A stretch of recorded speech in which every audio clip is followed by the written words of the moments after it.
In the high-stakes world of the super-rich, divorce isn't just a breakup, it's a war. He's about to find out that karma has a way of balancing the books, and this time, the price is an entire empire. The gavel fell, its sharp crack lost in the cavernous silence of the ornate courtroom. A disastrous, regrettable mistake. And that thing she's carrying is a mistake I refuse to pay for. But the real drama wasn't in his calculated cruelty. It was in the worn, leather-bound folder the judge had just placed on his bench. The air in courtroom 4B of the San Mateo County Superior Court was thick with the perfume of old money and fresh animosity. Yet it had become the arena for the deeply personal evisceration of a marriage. Felicia Vale, soon to Besh hoped Felicia Vale once more, sat ramrod straight in her cushioned chair. Her hands, resting protectively over the pronounced swell of her stomach, were the only part of her that betrayed the tremor running through her body. She felt less like a person and more like a legal exhibit, the pregnant wife. Across the aisle, Thomas Braddock sat flanked by his lawyer, a shark in a Seville Row suit named Sterling, and his mother, Isabella Braddock. Thomas was the picture of wounded pride, his jaw tight, his brow furrowed in a performance of aggrieved masculinity. He was a boy playing at being a king, and his mother, Isabella, was the silent, unyielding power behind the throne. Isabella Braddock was a masterpiece of preserved aristocracy. Her pearls were real. Her Chanel suit was vintage. And her disdain was palpable. From the moment Thomas had brought Felicia home to the sprawling Braddock estate in Atherton, Isabella had treated her not as a future daughter-in-law, but as a hostile takeover bid. Felicia wasn't old money. Her father was a history professor, her mother a librarian. Thomas's lawyer, Mr. Sterling, rose smoothly. Felicia's lawyer, a kind but firm woman named Maria Davies, cut him off. Objection, Your Honor. Counsel is testifying. The betrayal Mr. Sterling refers to is my client's discovery that the prenuptial agreement Mr. Braddock forced upon her was not only unconscionable but deliberately misleading. The infamous document Isabella had presented to Felicia a week before the wedding. A way to keep things tidy. It doesn't mean anything. Not a penny of the Braddock fortune, no claim to their properties, not even alimony. The validity of the prenuptial agreement is what we are here to debate, Judge Albright stated, his gaze fixed on Thomas. But your personal feelings about your wife are, for the moment, irrelevant. Thomas, who had been simmering, suddenly boiled over. Irrelevant, he scoffed, his voice rising. She is the most relevant mistake I've ever made. My father was ill. He was fond of her for some reason, and I went along with it. She's a gold digger, Your Honor. Maria Davies was on her feet. Your Honor, this is outrageous. But the judge simply raised a hand, silencing her. And Thomas, emboldened by the attention, took a step forward. Do you know what she did? He addressed the judge, but his words were daggers aimed at her heart. She got pregnant on purpose, after I told her we should wait. She did it to trap me, to try and secure a piece of my family's legacy. Felicia felt the blood drain from her face. A vicious, calculated lie. It was Thomas who had been excited, who had talked about names, who had held her and whispered dreams of their future family into her hair. Then came the words that would be seared into her memory forever. Thomas's voice dropped, becoming low and guttural, dripping with a contempt so profound it physically hurt her. And that thing she's carrying is a mistake I refuse to pay for. A collective gasp sucked the air from the room. Felicia felt it like a physical blow. The baby inside her, their child, kicked as if in protest. Tears welled, hot and fast, blurring the cruel face of the man she had loved. She saw Isabella smirk, a flicker of triumphant malice. To break her, to humiliate her so completely she would crawl away and accept their scraps. That is enough, Mr. Braddock. It was thunder. That is more than enough. Judge Albright surveyed the scene. He took a deep, steadying breath and squared a stack of papers on his bench. "This court is in recess for 15 minutes, he announced. "However, before we break, a matter has been brought to my attention this morning by the executor of the late Arthur Braddock's estate. It appears that Mr. Arthur Braddock's final will and testament, executed 1 month prior to his death, contains certain stipulations that have a direct and material bearing on the assets currently under discussion in this divorce. With the executor's permission, and given its relevance, I am unsealing it now." The silence in the courtroom returned, but this time it was different. It was thick with confusion and a dawning, electric tension. Arthur's will had been read weeks ago. It was simple, leaving everything to his only son, Thomas, with a generous trust for Isabella. What was this? Felicia wiped her tears, her heart pounding a strange new rhythm. Arthur. Kind, gentle Arthur. He seemed to understand her in a way Thomas never had. "What is the meaning of this, Your Honor?" Mr. Sterling asked, his composure ruffled for the first time. "A new will. We were not informed." Arthur Braddock was a very thorough man. She remembered the first time she'd met Arthur Braddock. Isabella had introduced her with a smile that didn't reach her eyes, her tone making Felicia Vale sound like a quaint, unlisted company. This was Arthur Braddock. They talked for nearly an hour. He asked about her work at the San Francisco Public Library, his face lighting up when she described her passion for historical archives. He spoke of his own love for history, a passion he lamented his son did not share. "Thomas sees history as a list of assets acquired," Arthur had said, with a sad, knowing sigh. He saw her not as an attachment to his son, but as a person. Over the next year, he became her quiet ally in the gilded cage of the Braddock family. While Isabella laid subtle traps and Thomas grew more distant under his mother's influence, Arthur would seek Felicia out. As his condition worsened, the dynamic in the house shifted. Isabella became more controlling, treating her husband's illness as an inconvenience and tightening her grip on Thomas. The pregnancy had been a brief, shining moment of hope. Thomas had been ecstatic at first. It was his idea, a way to, as he'd put it, finally start our own family, away from all the pressure. He had put his hands on her still flat stomach and spoken of a future that felt real and full of love. The moment they returned, Isabella shattered it. "A baby?" Isabella's voice was like ice. "You are infatuated with a librarian, Thomas. A nobody. And now she has tethered herself to our legacy with the oldest trick in the book." The poison took root quickly. The excuses were flimsy, the apologies hollow. One afternoon, just a month before he died, he beckoned her close. His breathing was labored, but his eyes were lucid. "Felicia," he rasped, taking her hand. "Don't let them break you." He'd looked pointedly at her stomach. "And you have a responsibility to that child. A responsibility to be strong." 2 weeks later, he summoned his personal attorney, a man Felicia had never met, to the house. Isabella had been furious, trying to insist that the family lawyer, Mr. Sterling, be present. Arthur, with a surprising burst of strength, had refused.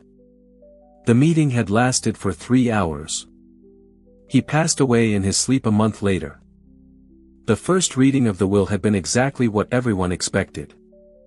A simple document leaving Braddock Enterprises and the bulk of the estate to Thomas. He'd said the marriage was a mistake, that he'd been pressured by his father's failing health. When Felicia, heartbroken and 7 months pregnant, had refused to be discarded so easily, he had turned vicious. The battle over the prenup began, and now here they were. A sharp intake of breath from Mr. Sterling snapped Felicia back to the present. Judge Albright had finished with the preliminary sections of the will. His eyes scanned the room before continuing. "Regarding the disposition of my primary asset, my controlling interest in Braddock Enterprises, Incorporated." This was it, the confirmation of his kingdom.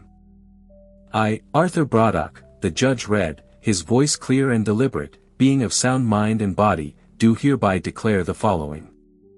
A jolt went through the room. Thomas's face went from smug to slack-jawed shock. Isabella's carefully constructed composure cracked, her mouth falling open slightly. The judge continued, his voice unwavering. Therefore, I cannot in good conscience deliver the future of Braddock Enterprises into his hands. This is insane. Sterling blurted out, rising to his feet. Your Honor, my client's father was clearly not of sound mind. He was heavily medicated. He was certified of sound mind by 2 independent physicians the day this will was signed, Mr. Sterling. Their affidavits are attached, Judge Albright said coolly, not even looking up. Now sit down. She held his gaze, her heart hammering against her ribs. Therefore, I hereby bequeath my entire controlling share of Braddock Enterprises, representing 51% of the voting stock, not to my son, but to a trust. This trust shall be known as the Arthur Vale Braddock Legacy Trust. A low, guttural sound escaped Isabella's throat. The judge continued reading the clause that would change everything. The sole beneficiary of this trust is to be my firstborn grandchild, the child currently carried by my daughter-in-law, Felicia Vale Braddock. Thomas looked as if he'd been struck by lightning, his face a mask of disbelief and rage. He stared at Felicia's belly, not with contempt, but with a dawning, horrified awe. The final killing blow was yet to come. Judge Albright looked up from the document, his gaze passing over Thomas and Isabella before settling once more on Felicia. He read the last sentence of the article, his voice ringing with a profound, posthumous finality. The frantic whispers died.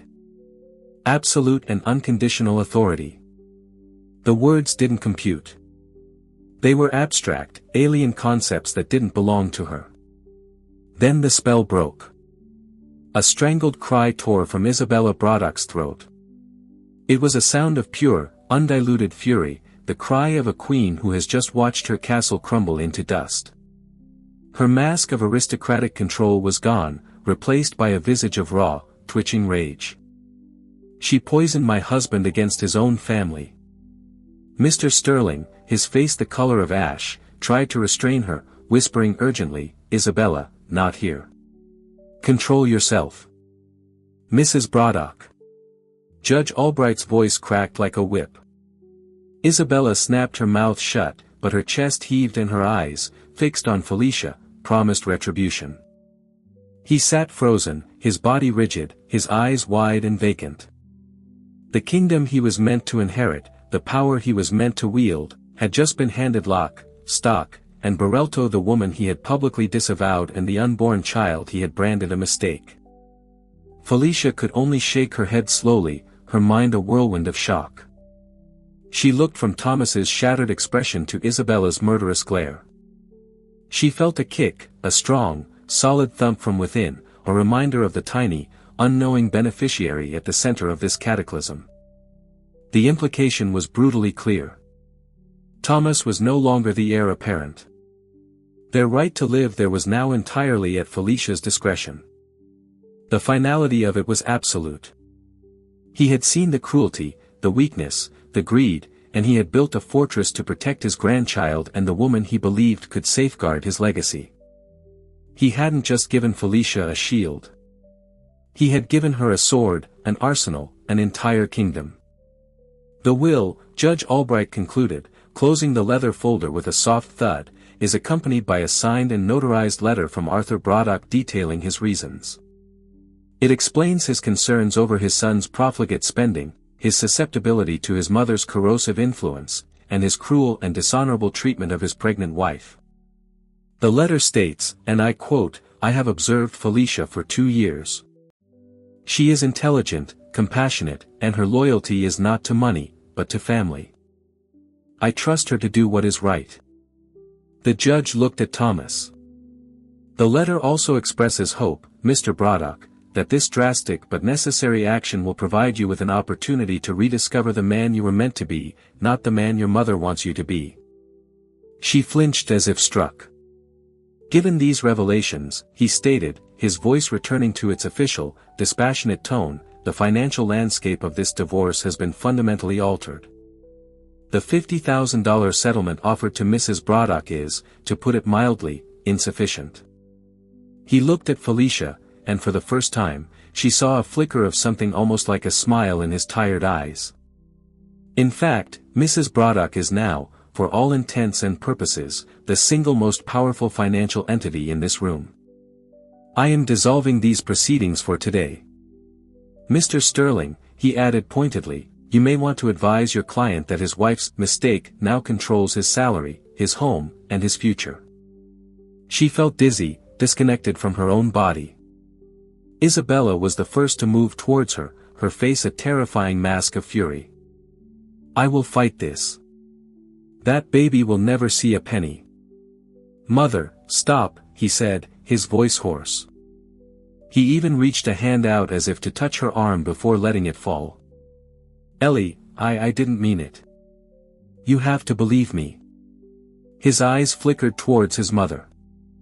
We can fix this, you and me. We can stop the divorce. The audacity of it was breathtaking. He saw the new CEO of his life. Not love, not hate, not even anger anymore. Just a profound, chilling emptiness where her love for him used to be. She looked at his outstretched, trembling hand. Not towards a miserable, uncertain future, but towards an empire Felicia had never asked for but now, by the grace of a good man's final act, commanded.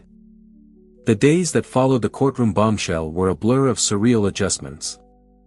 Maria Davies had insisted it wasn't secure enough. You're not just a private citizen anymore, Felicia, she'd said, her tone urgent. You are the head of a multi-billion-dollar corporation. And so, Felicia found herself in a gilded prison of a different sort. A penthouse suite at the Four Seasons, paid for by the Arthur Vale Braddock Legacy Trust, with around-the-clock security detail stationed in the hallway. Lawyers, trust officers, and financial advisors, all remnants of Arthur's loyal inner circle, paraded through her living room. They presented her with binders thick with financial reports, organizational charts, and legal obligations. It was a story, just told in the language of numbers. The memory of Arthur's words, I trust her to do what is right. One was a sacred trust, the other a declaration of war. She would honor the former by prevailing in the latter. Her phone rang incessantly. He left dozens of voicemails, each one more desperate than the last. They were a pathetic symphony of panicked apologies and self-serving promises. Ellie, baby, please pick up. I'm so sorry. I've been such a fool. My mother, she gets in my head. But that's over now, I swear. I was just looking at the crib we ordered. Remember? The one from that little shop in Carmel. I told Sterling to fire his legal team. We don't need lawyers. We're a family. Just come home. Please, just come home and we can figure this all out. She never answered. It was the desperate pleading of a man who had lost his wallet, not a husband who had broken his wife's heart. But it was a tactical silence, not a surrender. They were digging, searching for any doctor who would testify to Arthur's incompetence, any nurse who would claim Felicia had restricted access to him, any scrap of dirt they could find to paint her as a manipulative usurper.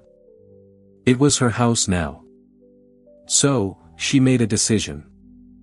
Felicia, is that wise? It's not about wisdom, Maria. It's about a clear message. She didn't sneak in the back door. She arrived in a black town car arranged by the trust, which swept up the long gravel driveway to the imposing facade of the Atherton mansion. As she stepped out of the car, the heavy front doors opened. Thomas stood there, his face a mixture of hope and terror. He had clearly been watching for her. He was dressed down in a cashmere sweater, an attempt to look soft, approachable. Ellie, he breathed, a relieved smile touching his lips. You're home. I am, Felicia said, her tone cool and level. She walked past him into the cavernous, marble-floored foyer. The air was still and smelled of lemon polish and lilies, just as it always had. Thomas's smile faltered. Let's be very clear, Thomas. The color drained from Thomas's face. My legal team, she continued, her voice devoid of emotion, will be drawing up a tenancy at will agreement for you and Isabella. Felicia, please, he begged, his voice cracking. Don't do this. Don't be like this. But you and your mother killed that woman. Just then, a sharp, imperious voice echoed from the top of the grand staircase. Isabella stood there, wrapped in a silk dressing gown, her face a thunderous mask. Felicia didn't even grant her a full glance. She turned and began to walk towards the east wing, where Arthur's private study was located. No, you won't, she said without turning around. Don't be late. The following months were a masterclass in trench warfare, fought not with bullets, but with board appointments and legal briefs. Felicia, now 8 and then 9 months pregnant, moved not with the timid uncertainty of a librarian, but with the deliberate, focused strategy of a general. She walked into the Braddock Enterprises boardroom, a long, intimidating chamber dominated by a colossal mahogany table and portraits of stern-faced Braddock men, and every head turned. When he finished, he looked at her, a challenge in his eyes. Then Felicia spoke. "Thank you, Thomas, for that overview," she said, her voice calm and clear, carrying to every corner of the room. "To that end, I have spent the last week reviewing the company's performance, its leadership, and its vision. Mr. Henderson, Ms. Albright, Mr. Chen," she said, naming 3 of Isabella's oldest and most loyal allies. "You can't do that," one of them sputtered. "She can and she has," the trust's lawyer interjected smoothly. Arthur Braddock often spoke of creating a legacy, not just a profit margin. "We will honor that vision." It was a coup, clean, swift, and utterly devastating. She had decapitated Isabella's power base within the company in less than 5 minutes. Thomas sat impotent, watching his allies pack their briefcases in stunned silence. He was still president, but he was now a president who answered to a board that was loyal to her. Life in the mansion was a silent Cold War. Felicia took over the master wing, while Thomas and Isabella were confined to the guest suite. She found an unexpected strength in the routine. She'd wake early, walk the gardens as she had with Arthur, and then spend hours with Alastair Finch, the reappointed advisor. He would patiently walk her through balance sheets and investment portfolios, marveling at her quick grasp of complex ideas. "Your father-in-law was right about you," he said one afternoon. "You have a formidable mind, Mrs. Braddock. You see the whole chessboard." The one front where Isabella believed she could still win was the legal challenge to the will. Her lawyers filed motion after motion claiming undue influence and testamentary incapacity. The case was set to be heard by Judge Albright once again. Isabella was confident.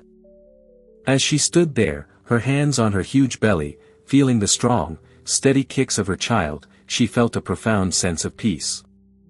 She was ready for whatever came next. That evening, a courier delivered a small, sealed package to her. It was from Arthur's personal attorney, the executor of the estate. Inside was not a document, but a small, solid-state audio recorder and a single key. "If you are hearing this, Felicia," the recording began, "it means Isabella is trying to undo my final wishes. I am not surprised. I want you and the court to know the truth." Arthur's recorded voice then detailed with painful clarity Isabella's emotional cruelty throughout their marriage, her constant manipulation of their son, and her open contempt for Felicia. They thought they were alone. The recording is on this device. Felicia's blood ran cold. She stopped the recording, her heart pounding. She took the small, antique key, went to the study, and opened the safe she never knew existed, hidden behind a false panel of books. Inside was a folder. With a deep breath, she pressed play. It was Isabella and Thomas in Arthur's room, thinking he was sedated and unconscious. Isabella's voice was sharp, cutting. "Not a day later. We cannot have that common bloodline infecting this family. We'll claim she trapped you. We'll claim it might not even be yours. In the end, she'll give it all up just to have peace." Felicia sank into a chair, the audio recorder slipping from her fingers. It wasn't just a conspiracy. It was a confession. They had laid out their entire vicious plan in the presence of the very man whose legacy they sought to protect. She now held more than just a defense. The hearing was tomorrow, and she knew exactly what she was going to do. The morning of the hearing was gray and overcast. Isabella Braddock arrived looking imperious and confident, her paid star witness, Nurse Brenda, trailing in her wake. Thomas followed, looking haggard, a man caught in an inescapable vice. Felicia entered last, calm and composed, carrying a simple leather briefcase. Isabella's lawyer, Fletcher, called his witness. Nurse Brenda took the stand and delivered a tearful, practiced performance, painting Felicia as a cunning manipulator who had poisoned a dying, vulnerable Arthur against his loving family. She twisted his every thought. It was heartbreaking. When it was Maria Davies's turn, she approached the stand with lethal calm. "Nurse Brenda," she began, "aside from your salary, were you paid any other amounts by Isabella Braddock? Specifically, a sum of $250,000 transferred to an offshore account 2 days after Arthur Braddock's death." Fletcher shot to his feet, shouting objections, but Judge Albright overruled him instantly. "Answer the question, Nurse Brenda." The witness stammered, her lies collapsing under the weight of a single, damning question. At a nod from Maria, Felicia stood, the proud swell of her pregnancy a silent testament to everything at stake. "Your Honor," Felicia said, her voice ringing with newfound strength, "I would like to present new evidence. Evidence that will clarify the true nature of the influence surrounding Arthur Braddock in his final days. This is a recording made by my father-in-law himself." Arthur's weak, rasping voice filled the stunned courtroom. He spoke of his faith in Felicia's character and his deep disappointment in his son and wife. "And now," Felicia said, her voice cold as steel as she held up the second device, "the conversation Arthur spoke of, recorded in his room when they believed he was unconscious." She pressed play again. The silence that followed was absolute and condemning. Isabella was frozen in her chair, her face a grotesque tableau of public exposure and private ruin. His lawyer sat down, utterly defeated.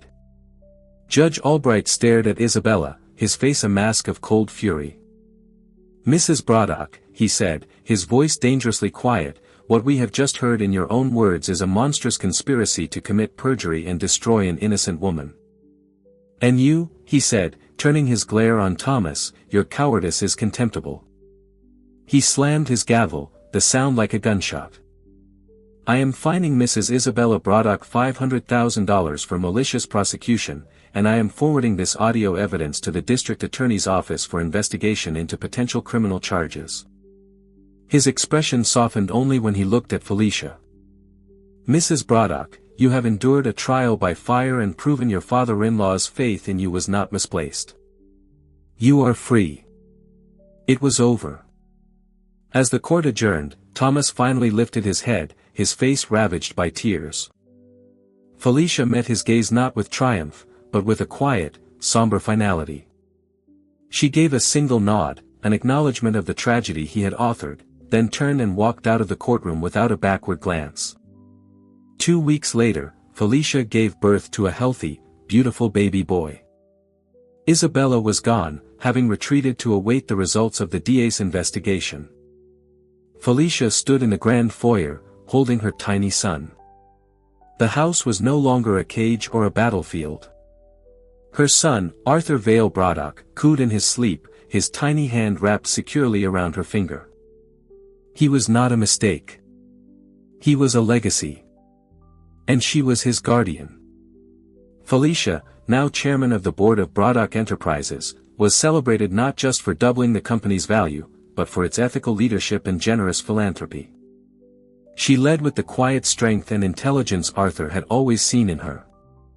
Young Arthur, a bright and joyful 5-year-old, chased butterflies in the same rose garden where his grandfather had found a friend in his mother. Isabella, convicted of perjury, had lost everything: her reputation, her freedom, and her fortune. One sunny afternoon, as Felicia watched her son play, she felt a profound sense of peace. The past was a story of pain, but it had forged her into the woman she was today. From courtroom humiliation to the head of an empire, she had rewritten her destiny. She didn't just win a fortune, she had built a future, proving that true power comes not from a name, but from integrity, love, and the courage to fight for what is right. Felicia's incredible story is a powerful reminder that sometimes, the worst betrayals can lead to the greatest triumphs. If you are moved by her journey to justice, show your support by hitting that like button.